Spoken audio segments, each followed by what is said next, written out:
Hello সবাই, আজকে আমি একটা সুন্দর রেসিপি শেয়ার করছি তোমাদের সাথে। সেটা হচ্ছে দই বড়া। কিভাবে করব সেটা চলো শুনে নিই। দারুণ একটা রেসিপি। সেটা হচ্ছে আমরা কলাইয়ের ডাল, যেটা সাদা রঙের কলাই, সেই কলাইটাকে আমরা মোটামুটি 7-8 ঘন্টা সোক করে নেব।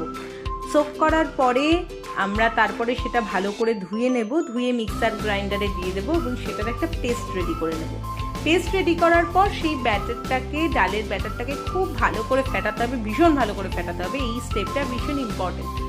তারপরে আমরা সাদা তেল নিয়ে নেবো কড়াইতে এবং পাশে একটা নুন গরম জল, ফুটন্ত গরম জল নুন দিয়ে একটা নোনতা জল রেডি করে রাখবো। এবার আমরা বড়াগুলো ভাজবো, যে যেমন শেপে মানে যে সাইজে করতে চাও করলে। করার পরে আমরা ভাজবো আর ওই নুন জলে ফেলবো। মোটামুটি হওয়ার পরে যখন বড়াটা একটু ভিজতে দিতে হবে, যতক্ষণ না পর্যন্ত নরম হচ্ছে। এই দেখো মাঝখানে আমি চাও করে সবাইকে দিয়েও দিলাম।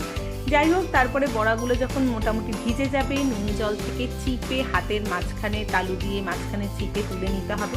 এবার প্লেটিংয়ের পালা।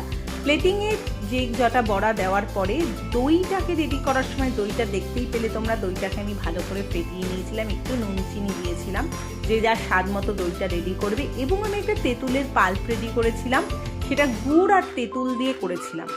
এটা প্রথমে দই দিলাম, তারপরে দেখলে তেঁতুলের টক দিলাম এবং তারপর একটা ভাজা মশলা, সেটা হচ্ছে জিরে ভাজা, সেটাও দিয়ে দিলাম। এবং তারপরে জিরে গুঁড়ো আর লঙ্কা গুঁড়ো, সেটা দেওয়ার পর সেভ যেটা হয় মানে হচ্ছে ঝুরি ভাজা বা ভুজিয়া বলে অনেকে, সেটা দিয়ে সুন্দরভাবে প্লেটিং করে দিলাম। এবং দেখো, দেখতে যেমন সুন্দর, খেতেও দারুণ। যাই হোক, এরকম অনেক রেসিপি নিয়ে আসবো আবার। তোমরা ততক্ষণে চ্যানেলটাকে সাবস্ক্রাইব, ফলো করে দিও, লাইক করতে একদম ভুলো না।